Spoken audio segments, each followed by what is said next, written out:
Au début du XXe siècle, le démantèlement de la forteresse est achevé. Le pont Adolphe, inauguré en 1903, est plus qu'un symbole pour le Luxembourg moderne. Libérée de ses fortifications, la ville peut s'étendre. En 1912, la princesse Marie-Adélaïde accède au trône. Elle n'a que 18 ans et, mal préparée à sa tâche, elle se retrouve grande-duchesse régnante et décidée à régner.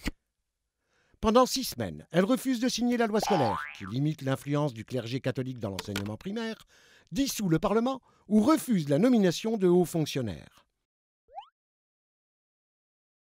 En 1914, alors qu'à Luxembourg, une jeune femme apprend son métier de grande-duchesse, à Sarajevo, un archiduc est assassiné.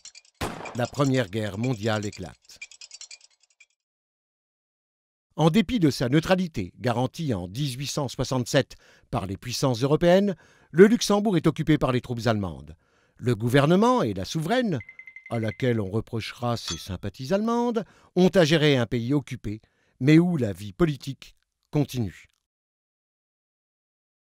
La population souffre de graves pénuries provoquées par des difficultés d'approvisionnement et des hivers rigoureux. Le monde ouvrier se politise et le mouvement syndical se développe. En 1917, l'armée allemande réprime sévèrement les grèves du bassin minier. Un an plus tard, un soviet réclame la République au Grand-Duché de Luxembourg.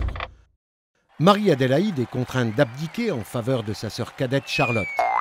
La nouvelle souveraine est confirmée par un référendum en septembre 1919 qui s'appuie pour la première fois sur le suffrage universel. L'opposition parlementaire et populaire, pourtant, ne faiblit pas. En 1921, les travailleurs provoquent d'importants mouvements sociaux, sévèrement réprimés, cette fois par l'armée française. Aux yeux du gouvernement luxembourgeois, le nouveau chancelier allemand, Adolf Hitler, semble moins dangereux que son collègue dictateur soviétique, Joseph Staline. La peur du communisme conduit la Chambre des députés à adopter en 1937 la loi de l'ordre, dite loi muselière, devant permettre la dissolution du Parti communiste. Cette loi est rejetée par référendum. Tandis que l'Allemagne nazie étend son influence en Europe, le Luxembourg, lui, fête le centenaire de son indépendance en 1939. À l'horizon s'annonce une nouvelle tempête. Les troupes nazies envahissent le Luxembourg le 10 mai 1940. Réfugiée à Londres puis aux États-Unis, la grande-duchesse Charlotte devient le symbole de l'indépendance nationale, tandis que les autorités nazies entreprennent de germaniser le pays. Toutes les institutions politiques sont dissoutes et le Luxembourg est intégré au Troisième Reich. Dès septembre 1940, la communauté juive du Luxembourg voit ses biens confisqués, ses libertés abolies et ses synagogues détruites. Peu de Luxembourgeois protestent en public, tandis que l'enrôlement forcé dans la Wehrmacht des jeunes hommes provoque fin août 1942 de nombreuses grèves dans tout le pays. Alors que les mouvements de résistance s'organisent, d'autres Luxembourgeois profitent de l'occupation pour avancer leur propre carrière. Le 10 septembre 1944, les Américains libèrent le pays. Mais la guerre n'est pas finie pour autant.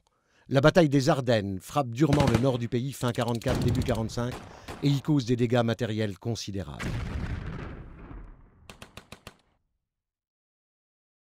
Les deux guerres ont montré que la neutralité luxembourgeoise n'est qu'une illusion.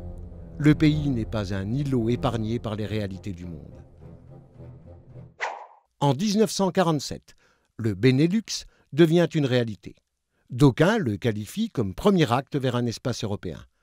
L'Europe économique d'abord, des traités de Rome de 1957 jusqu'à la signature des accords de Schengen en 1985. 4 premiers ministres luxembourgeois assumeront des rôles importants au plan européen. En 2005, toutefois, le référendum sur la constitution de l'Union européenne montre avec seulement 56% de oui un certain essoufflement de l'adhésion à l'idéal européen.